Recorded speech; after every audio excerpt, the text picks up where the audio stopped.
Welcome to Winningers defence academy. Winningers defence academy का online session में सभी का स्वागत है। और आज हम बहुत इंपॉर्टेंट टॉपिक करेंगे, क्रांतिकारी टॉपिक आज हम करने जा रहे हैं। मॉडर्न हिस्ट्री का आपको एक टॉपिक है रिवोल्ट ऑफ 1857। ये वो पहला इंस्टेंस था जब इंडियंस खुलकर आपके सामने आए थे ब्रिटिशर्स के, और उनकी पॉलिसीज के खिलाफ इंडियंस का आपका प्रोटेस्ट था। बहुत से लोगों ने इसको फर्स्ट वॉर ऑफ इंडिपेंडेंस का नाम भी आपका दिया है। एग्जाम में बहुत सारे क्वेश्चन यहाँ से देखने को मिलते हैं। सो चलिए आइए इसको डिस्कस करते हैं। ठीक है, सो चैप्टर है आपका history when people रिवेल 1857 and after. ठीक है, तो ये कुछ आपकी इमेजेस हैं जो हमको दिखाते हैं कि किस तरह जगह जगह पर आपके भारतीय जो लोग थे उन्होंने रिवोल्ट किया था अगेंस्ट द ब्रिटिशर्स। ठीक है, revolt of 1857 is also referred as, जो 1857 का रिवोल्ट है इसको सिपाही म्यूटिनी भी कहा जाता है। सिपाही म्यूटिनी कहने का कारण क्या है, what is the reason behind the statement of सिपाही म्यूटिनी, कि ये जो आपका रिवोल्ट है सबसे पहले आपके सिपाहियों ने ही आपका शुरू किया था, सोल्जर्स ने ही आपका स्टार्ट किया था। सिपाही म्यूटिनी को हम इंस्टेंट कॉज भी कह सकते हैं कि ये एक इंस्टेंट कॉज था जिसकी वजह से जो आपका रिवोल्ट था स्टार्टेड। ठीक है, इसके अलावा the first war of independence, जैसा कि मैंने आपसे कहा, क्वेश्चन आता है कि who said that the revolt of 1857 was the first war of independence. तो ये कहा है आपके वीडी सावरकर ने। वीडी सावरकर ने कहा कि ये जो आपका रिवोल्ट था 1857 का, ये क्या है, फर्स्ट वॉर ऑफ इंडिपेंडेंस था। ये इंडियंस का पहला एफर्ट था to raise their voices against the policies of Britishers. ठीक है, चलिए इंट्रोडक्शन में हम इस चैप्टर में क्या पढ़ने जा रहे हैं उसके बारे में डिस्कस करते हैं पहले तो। ठीक है, the chapter deals with the outrage and anger of the people of India from different backgrounds against East India Company as they were facing suppression and hardship due to the policies made by the company and the changes made by them in their policies thereafter. इस chapter में हम ये पढ़ेंगे कि किस तरह Britishers की policies ने भारतीय लोगों के अंदर, इंडियंस के अंदर एक आउटरेज, एक गुस्सा आपका पैदा कर दिया था। और जो इनकी पॉलिसीज थी, क्योंकि बहुत ज़्यादा हम कहते थे शोषणकारी थी, बहुत ज़्यादा हरासमेंट आपका किया जाता था लोगों का। ठीक है, तो इन पॉलिसीज के खिलाफ भारतीय लोगों का ये गुस्सा था। पर क्या सिर्फ ये कहना ठीक होगा कि ये मेरली एक सिपाही म्यूटिनी था? अगर मेरली एक सिपाही म्यूटिनी होता, जैसा कि पहले इसको हमने देखा, इसको रेफर किया गया है कि ये एक सिपाही म्यूटिनी था, अगर सिर्फ इसको सिपाही म्यूटिनी कहना मुझे लगता है ये पूरी तरह गलत होगा, क्योंकि एकदम से इतना बड़ा रिवोल्ट खड़ा हो जाना कोई आसान बात नहीं है। क्योंकि हम ये देखते हैं कि जब सिपाहीज ने आपकी म्यूटिनी की अगेंस्ट द ब्रिटिशर्स, तो लोगों ने भी इस म्यूटिनी में पार्टिसिपेशन आपका किया। They participated in the revolt of 1857। Now ये बहुत मुश्किल है कि केवल सिपाहियों के कारण ही सारे के सारे लोग इसमें जुड़ जाएं। तो इसका मतलब ये है कि peoples were dissatisfied with the policies of the Britishers.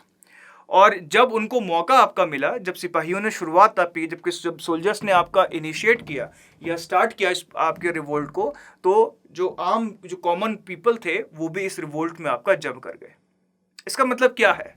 इसका मतलब है कि कुछ ना कुछ ऐसे रीजंस रहे होंगे जिसकी वजह से सोसाइटी ने भी आपके सोल्जर्स का साथ दिया। वैसे तो इंस्टेंट रीजन क्या है कि क्यों एकदम से सिपाही म्यूटिनी आपका हुआ, कि the introduction of Enfield rifle in place of brown base rifle.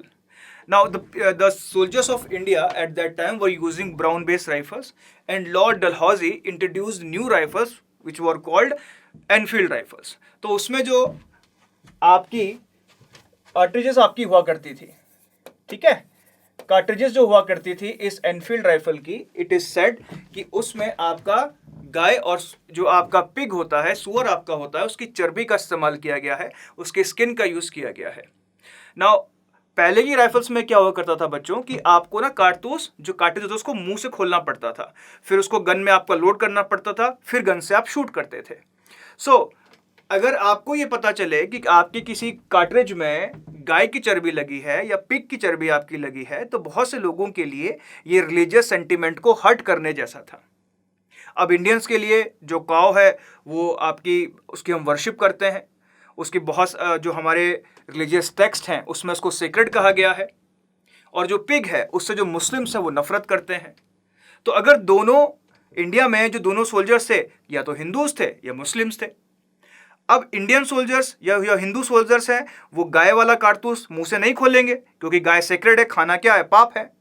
और जो आपका पिग वाला कारतूस है, कार्ट्रिज है, उसको मुस्लिम लोग नहीं खोलेंगे क्योंकि वो उनके लिए क्या है, गलत है।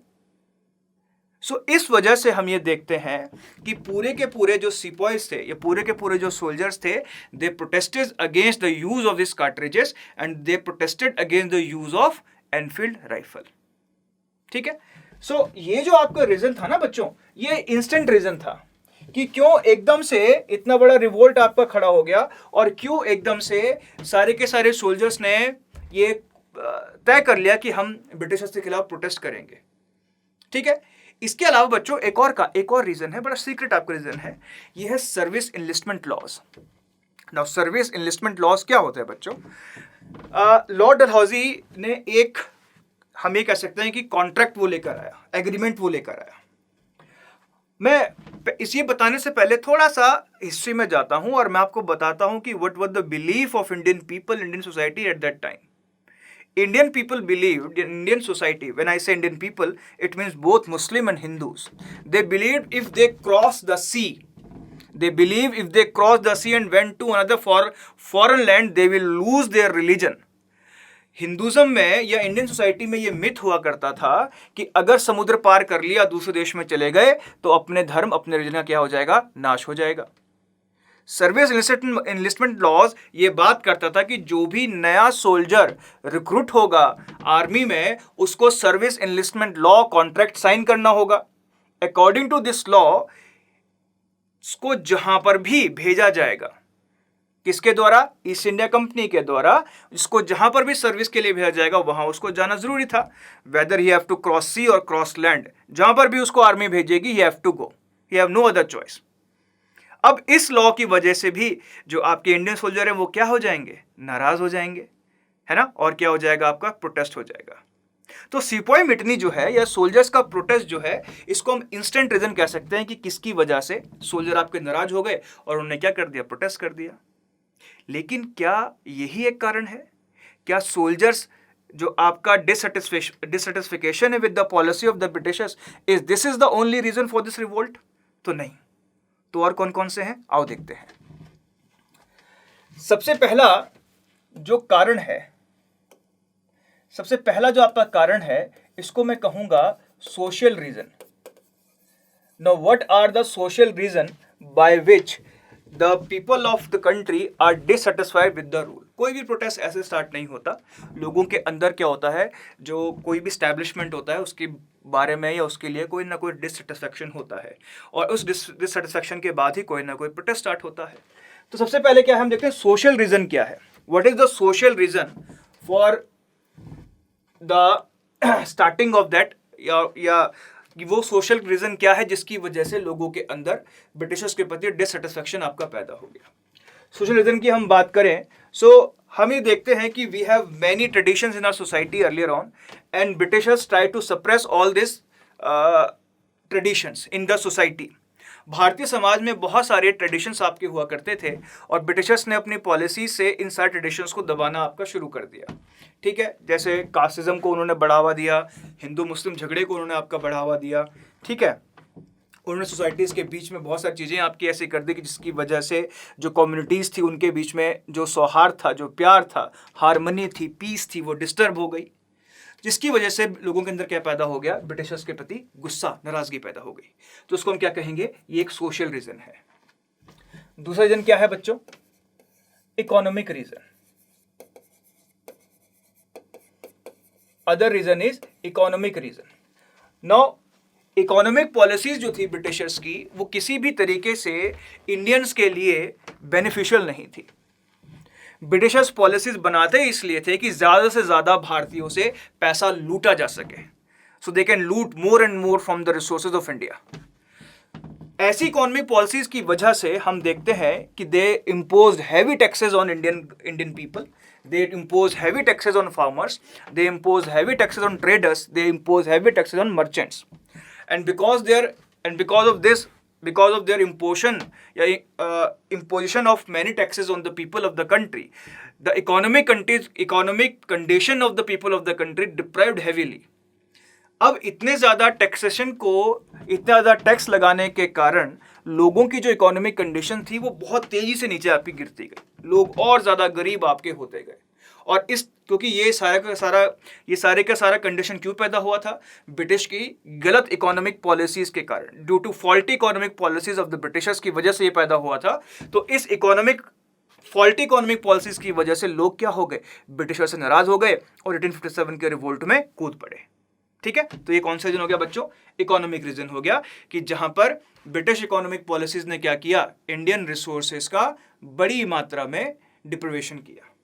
ठीक है, तीसरा रीजन क्या है बच्चों? Religious reasons. No, religious reason बड़ा इंपॉर्टेंट है बच्चों। कैसे इंपॉर्टेंट है इसको समझना है थोड़ा सा, है ना? बड़ा इंटरेस्टिंग, तुम्हें बहुत मजा आएगा ये सुनने में।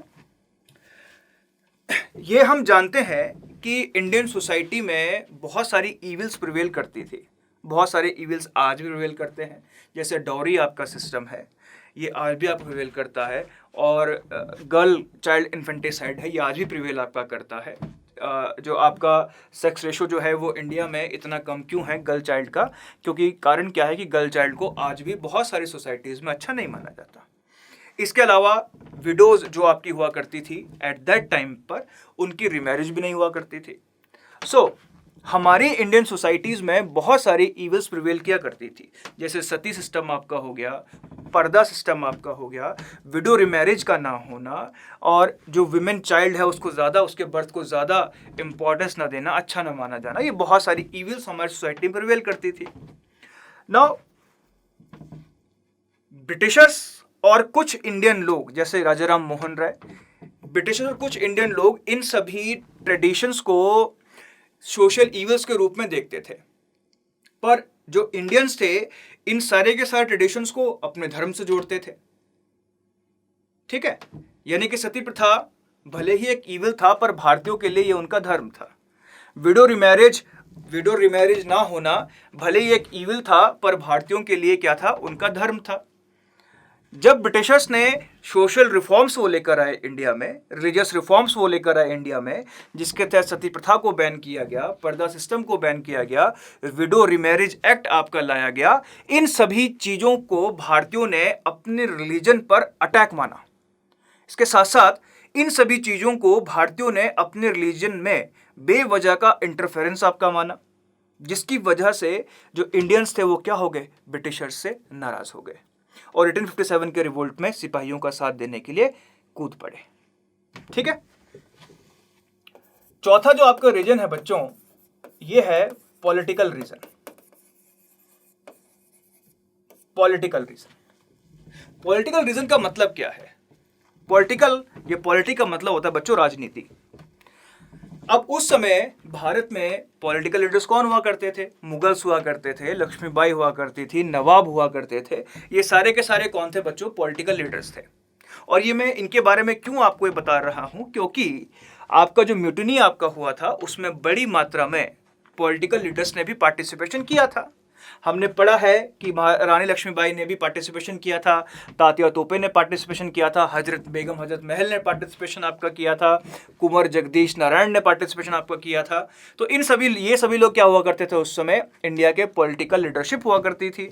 और इन सभी लोगों ने क्यों पार्टिसिपेशन किया रिवोल्ट में? क्योंकि ब्रिटिशर्स ने जो इनको रिस्पेक्ट नहीं दी।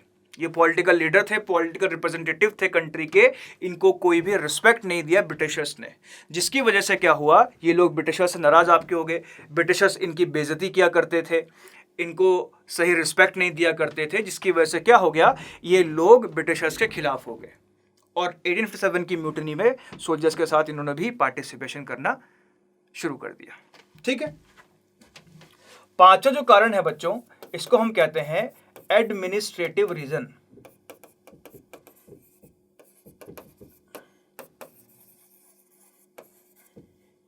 आपने बार बार सुना है administration. What is the meaning of administration?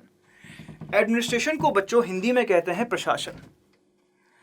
Administration government की वो बॉडी होती है जो किसी भी एरिया में रूल को चलाती है, जो रूल होता है उसको इम्पोज करती है, गवर्नमेंट को चलाती है। गवर्नमेंट को चलाने वाले जो लोग हैं उनको आप अभी इतना समझ लो कि उनको एडमिनिस्ट्रेशन कहा जाता है।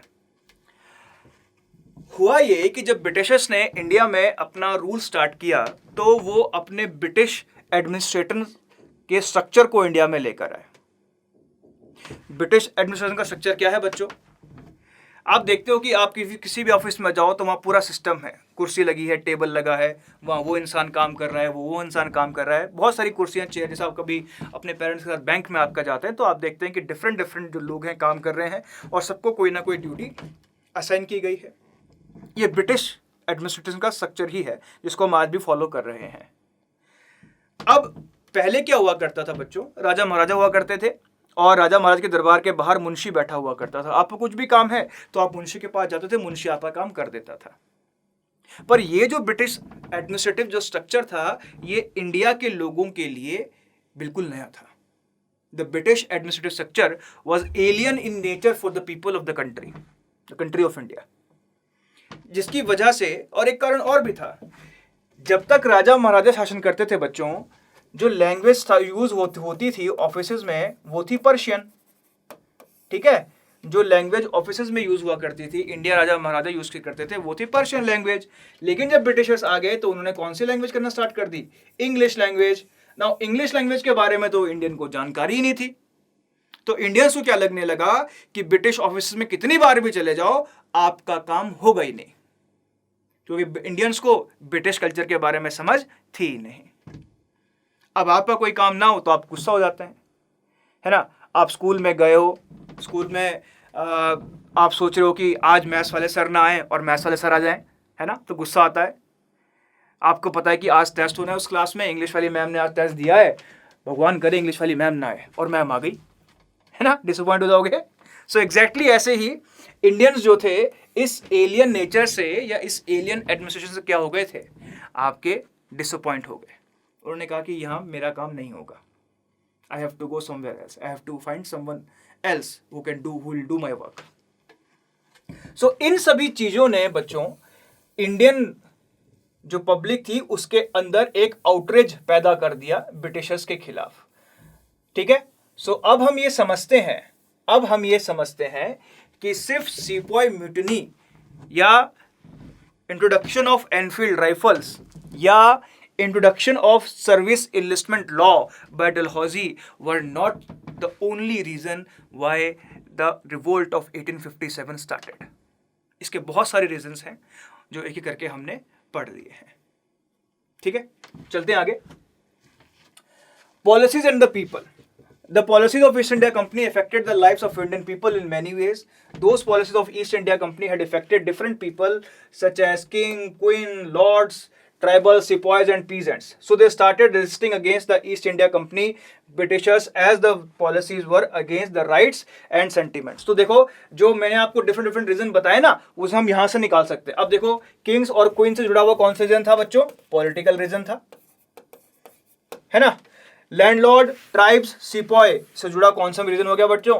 सोल्जर वाला यानी कि राइफल वाला आपका हो गया। पीजेंट से जुड़ा हुआ कौन सा हो गया बच्चों? इकोनॉमिक हो गया, क्योंकि पीजेंट्स के ऊपर क्या डाले थे?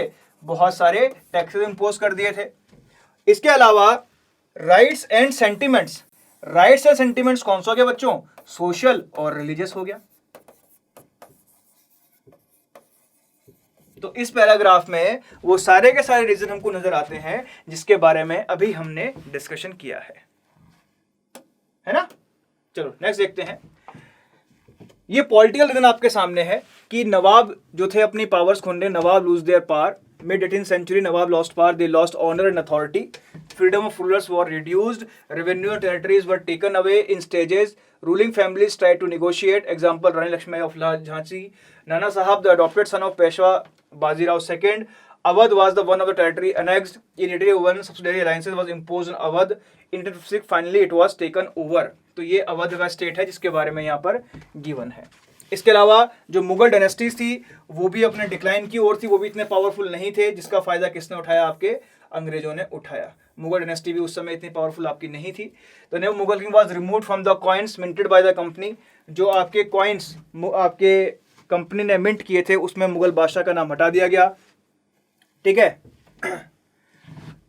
और ये भी कह दिया गया कि 1849 में जब गवर्नर जनरल डलहौजी ने कह दिया कि डेथ बहादुर शाह जफर की डेथ के बाद family of the king would be shifted out of red fort, जब भी आपके जो लास्ट आपके शासक थे मुगल शासक बहादुर शाह जब उनकी डेथ हो जाएगी तो उनकी फैमिली को रेड फोर्ट से आपका बाहर निकाल देंगे, ठीक है। In 1856 governor general Canning decided that Bahadur Shah Zafar would be last Mughal empire, और कैनिंग ने कह दिया कि जफर क्या होगा, लास्ट मुगल एम्पायर आपका होगा, ठीक है। इसके बाद कोई भी मुगल एम्पायर आपका नहीं बनेगा।